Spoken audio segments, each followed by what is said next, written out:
There was a time when we would quote Marx and Lenin and Gramsci to give credence to our political ideas and arguments.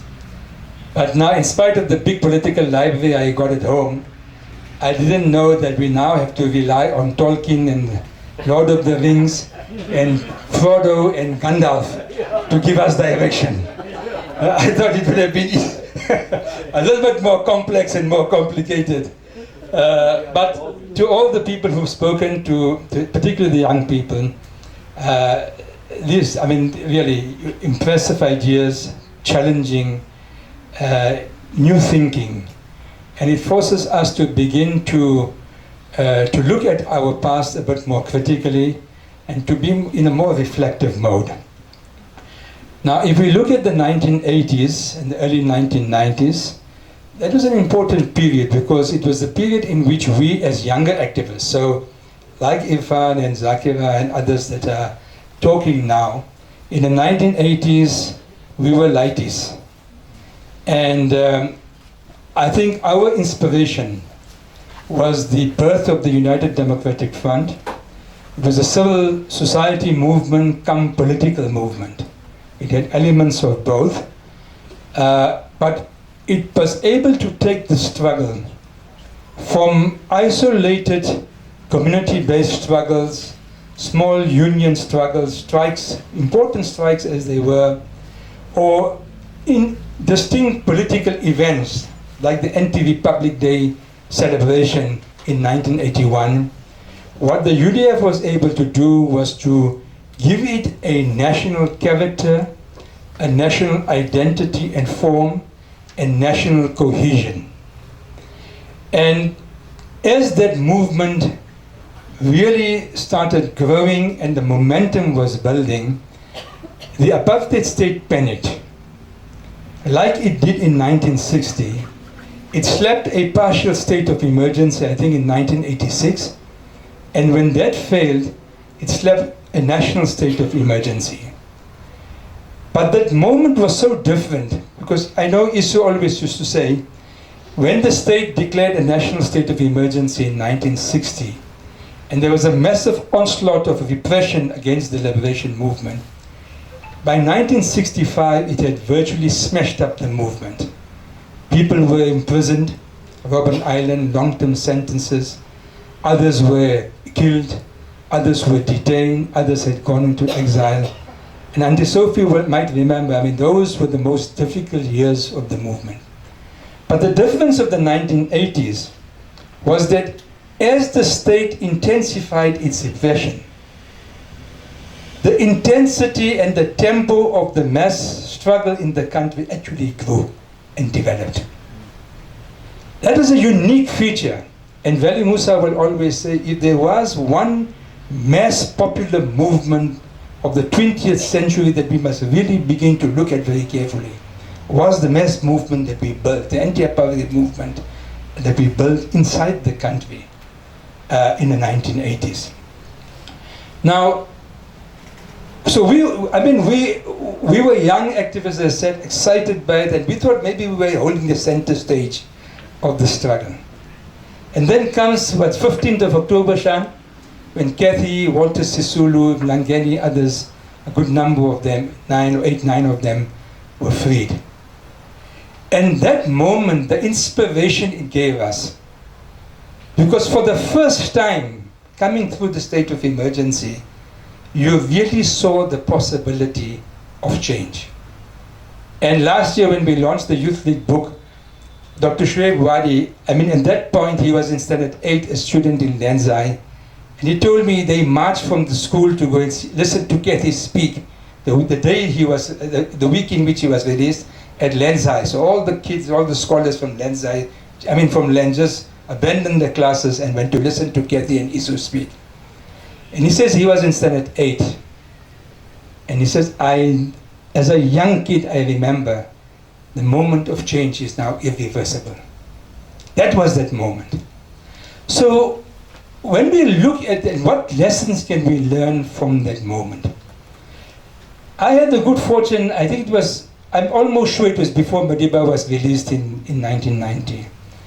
I had Chami Saluji's car. It was a maroon Peugeot, if I remember correctly, second-hand car that he had given to us to transport Kathy and some of the other leaders to release.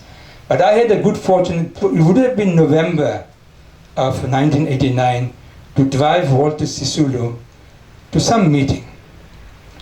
And now you're this young activist, you're driving, and you're all sort of excited and tense, but you also want to talk to him. And I asked him in the course of the conversation, how long will this transition take before we come into power? And on the turn, Ismail, 5 years.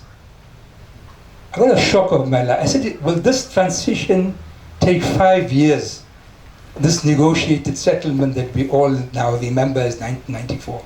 But it happened in 4 years, actually, if you look at it. But the lesson I learned from that is that don't underestimate your organizational capability and capacity. But at the same time, never overestimate the potential of your ability. That's the art of revolutionary science and struggle. If you misread the situation, you will make serious historical mistakes. And I want to give you two examples from our recent past. One was last week, where a movement thought it could impose and spark a revolution in this country from the top. I can say it was a historic failure. They can claim whatever they want to claim, but it was a failure because you don't take the masses for granted. You don't think you can just light a match and people will rise to your challenge. Building a mass movement, a revolutionary movement or movement for change, is painstaking grassroots work and mobilization. There's no shortcut, I can tell you that. I'll give you another example. In the height of the Fees Must Fall struggles, I met one of the young student leaders, and we were trying to discuss and sort of work out where this thing is going. And she asked me, are we in a revolutionary moment? I didn't know if I must laugh or be serious. But I just said, you know what? The state hasn't even pulled out the army to deal with you people. Not that we had to take that choice, I'm not saying that. But when you overestimate the potential of your work, the impact of your work. Now, for the new generation of leaders that are emerging, there's a lesson, a very important lesson in this. And that brings me to the second point, is when Kathy and them were released, man, any opportunity to travel, any invitation, whether it's Toyando or Polokwane, or that time it was Petersburg or somewhere in the Eastern Cape, Kathy was almost ever ready. Of course, when you come out of jail after 26 years, you want to see the country, just get a feel of it, the beauty of it, and to drive. But what was important, in spite of his diary, and I can tell you, I think all of them had a hectic diary for that first 24 months when they were just released. If you ask Kathy that come to a house meeting in Indonesia, and there'll be 10 people that night, Kathy would come to that meeting. Kathy would come to that meeting.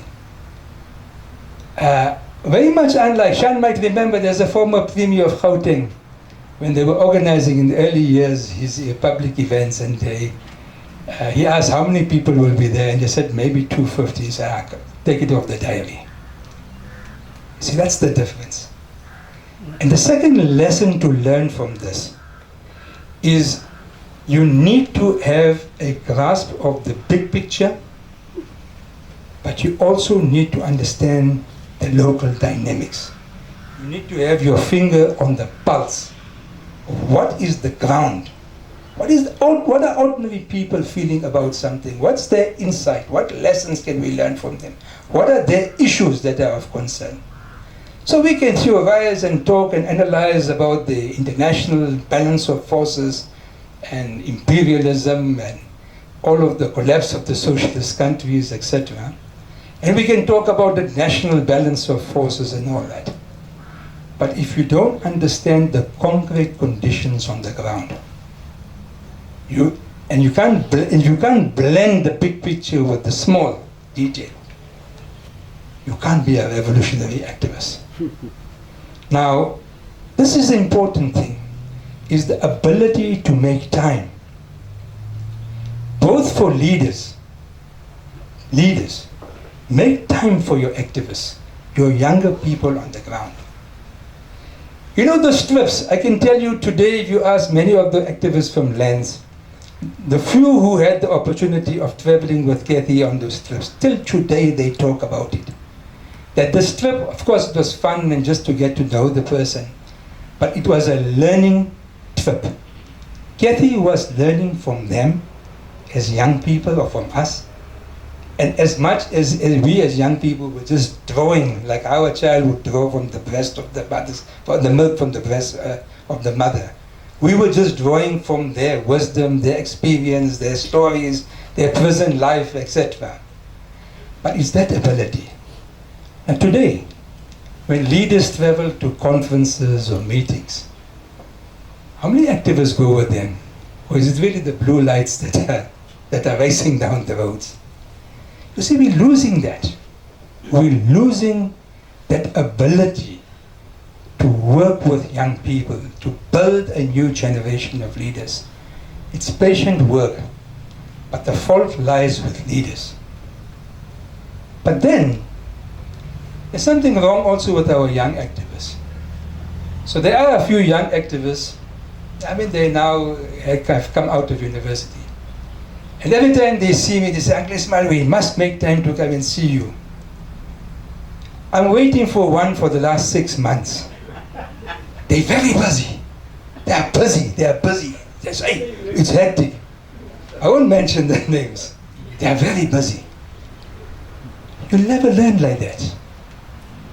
If you know it all, during the Feast Must Fall movement, I met some of them.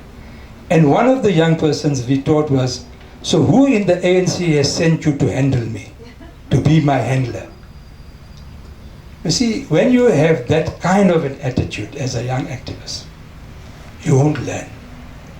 You won't learn from the lessons of history, and you won't be able to tap into the reservoir of experience and wisdom and intellect that older generation of leaders have had. So today, it's a two-way thing. I think we're losing it. We're losing it. I'm not only talking of the ANC. I'm talking of just movements across the board, how they're interacting. We either top down, or you have the young people who say we know it all. And so they can rubbish our past. They can rubbish the negotiated settlement, the historic compromises, as if it was just nothing, without understanding what were the dynamics of the moment, and what was the room for maneuverability.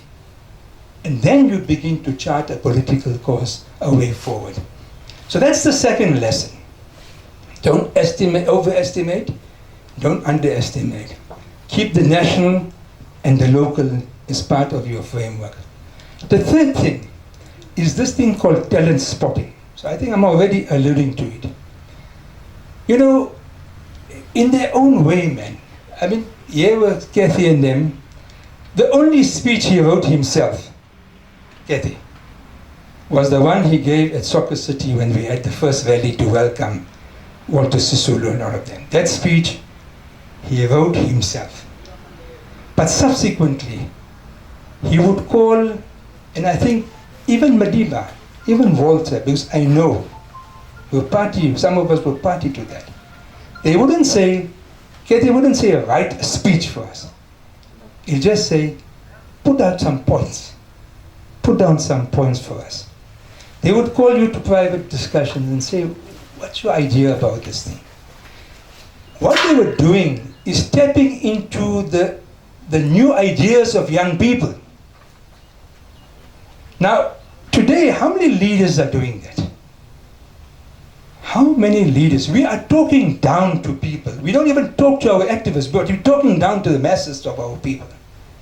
We're not drawing on and blending and fusing and bringing into one melting pot the totality of views, the creativity of ideas, and then putting that as a broader vision of our society and where we should be going. The last point, Sean. Our politics has become caustic. It's intolerant. It's inflexible. Only we are right. We don't listen anymore. So where do we go from here? Right? I mean, we are at a crossroads. There's no two ways. Whether you call it a crisis or an organic crisis, you can use any term, Marxist term you want to, but we are at a crossroads. Where do we move from here? Now we have to draw a leaf. We have to look back at our history, our political history of the last century. So in 1924, we found a coalition government of the National Party under Herzog and the Labour Party under Creswell. Unexpected coalition that toppled Smuts from power. In 1932, after the Great Depression, two arch-Afrikaner political rivals, Smuts and Herzog, buried the hatchet because of the economic crisis in the post-Great Depression period that was facing the country. And they merged and formed the South African National Party, which we understand in 1933 became the fusion government. In 1994, the government of national unity was the ANC. Its rival, its enemy, the National Party, and Inkatha.